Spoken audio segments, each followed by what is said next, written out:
Olá, vamos para mais um resumo aí, Júlia? E olha, hoje eu trouxe um livro que não é tão atual, mas por que eu trouxe esse livro de Marco Aurélio falando sobre as meditações dele? Porque há pouco tempo atrás, eu até vou mostrar a foto, eu falei sobre esse livro aqui, que é Pense como Imperador, e eu percebi que vocês adoraram essa resenha. E esse livro, Pense como um Imperador, foi baseado nesse livro. Então, realmente, a cronologia que eu li, eu comecei lendo Pense como Imperador, que é um livro mais leve, falando de uma maneira mais narrando a história, contando sobre Marco Aurélio, baseado, em toda a história dele e baseado nesse livro, que são as meditações dele, do imperador. E uma coisa, que me deixou muito curiosa sobre esse livro, imagina a gente ter a oportunidade de escutar, de ler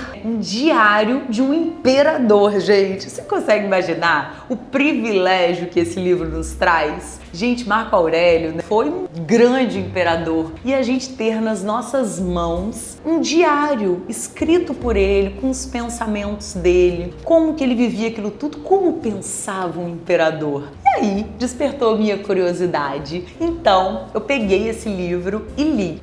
Curte esse vídeo, compartilha e faça bastante comentários para esse livro chegar em muitas pessoas, tá aí no topo das resenhas para muita gente conhecer esse livro. Vou começar, falando um pouquinho sobre a história de Marco Aurélio, De maneira assim, eu não sou assim, diferente do meu marido ama ler, estudar. Então, talvez como você, eu também não sou assim essa pessoa muito apaixonada. E eu amei esse livro. Então, assim, me dá um tempo aí, fica mais um pouquinho comigo que eu garanto que você vai gostar desse livro. Marco Aurélio, foi um imperador de Roma de 161 até a sua morte, E ele foi considerado um dos 5 bons imperadores. Ele era filho adotivo de Antônio Pio e foi treinado desde criança para se tornar um imperador. E ele se tornou imperador, jovem. E todo o treinamento dele para ser imperador,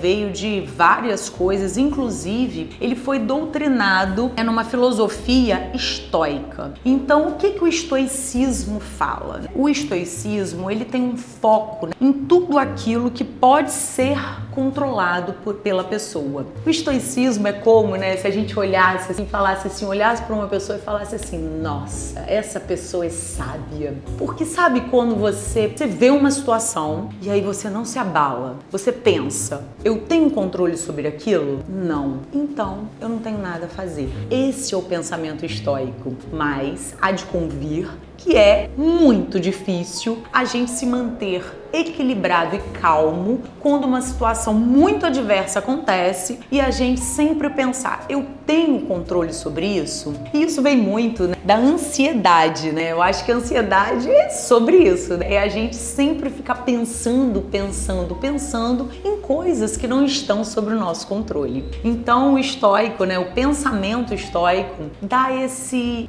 chamado na gente, assim, que é bem legal da gente pensar nesses momentos, pelo menos tentar nesses momentos, às vezes, de conflitos, que a gente tem com a gente. E para o pensamento estoico, seria a única forma da gente atingir a felicidade, São características de um homem sábio. E esse livro, ele é super interessante, como eu falei, é como se fosse um diário que Marco Aurélio escrevia. Gente, imagina um imperador lá na Roma Antiga, onde tinha muitos conflitos. Ele vivia, imagina, um imperador que tinha que resolver tudo, que vivia sempre tendo que ter estratégias, comandar todo o império, se defender de invasões, e ser essa pessoa centrada. E realmente ele era. Ele dividiu essas meditações dele em 12 capítulos, como se fosse 12 livros. E aí no primeiro livro, o que ele diz nesse primeiro livro dessas meditações dele, o que ele escrevia como um diário, Ele agradecia a todas as pessoas, a todos os mestres,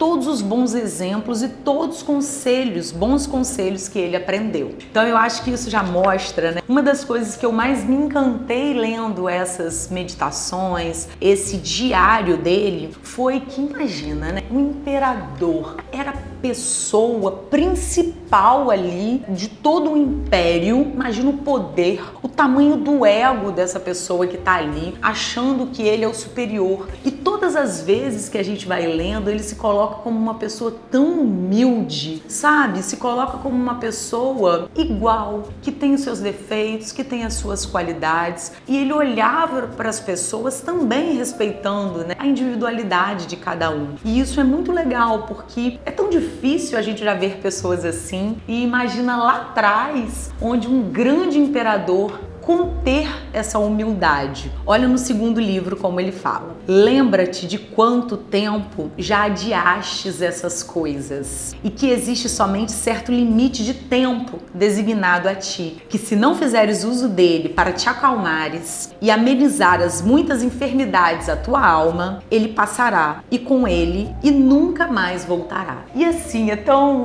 legal a gente pensar que problemas que aconteciam, né, há muitos anos atrás são problemas tão atuais. Então ele levantava esses pensamentos, né, do agora, que às vezes a gente deixa algumas coisas passarem por nós e é tempo, ele é precioso, ele é único. Esse tempo que você deixou passar, uma decisão, uma atitude, enfim, nunca mais vai voltar. E você não sabe se você vai ter essa oportunidade de novo. No 8º livro, né, eu marquei uma outra coisa, porque esse livro, ele é tipo um livro de cabeceira que você pode ter. Então, você pode ler e depois você pode abrir em algumas páginas, sempre vai ter algum pensamento dele que se adequa muito aos dias de hoje. Marco Aurélio era muito sábio. Então, no 8º livro, eu grifei aqui uma parte. Isso também, entre outras coisas, pode servir para te impedir de te vangloriastes. Imagina um imperador pensando em não se vangloriar. Se tu considerares que agora é totalmente incapaz de ser elogiado por alguém, assim como durante toda a tua vida, ou pelo menos desde a juventude, então viveste a vida de um filósofo.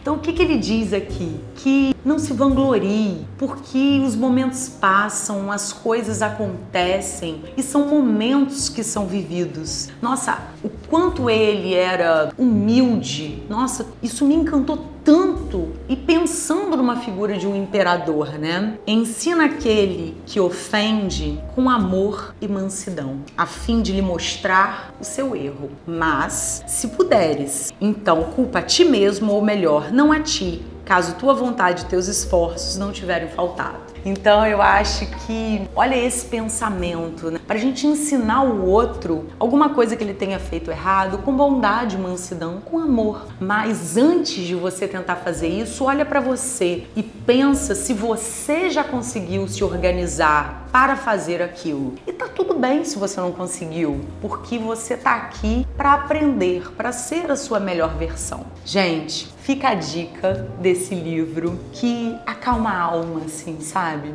Que mesmo um livro falando sobre um imperador de tempos tão antigos traz temas tão atuais, e ver como um imperador poderia ter ideias de tanta humildade. Quem somos nós para lidarmos com soberba ou nos achando dono da razão de determinadas coisas? Ó, uma ótima leitura, fica a dica.